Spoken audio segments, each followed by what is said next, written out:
following counties in Pennsylvania: Allegheny, Armstrong, Beaver, Butler, Fayette Ridges, Fayette west of Chestnut Ridge, Greene, Indiana, Lawrence, Washington, Westmoreland Ridges and Westmoreland west of Chestnut Ridge, and the following counties in West Virginia: Brooke, Hancock, Marshall, and Ohio. What? Southwest winds 20 to 30 miles per hour with gusts up to 60 miles per hour possible.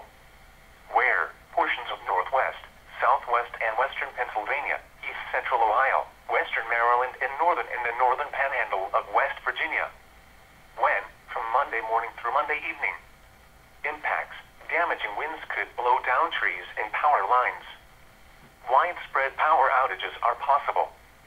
Travel could be difficult, especially for high-profile vehicles.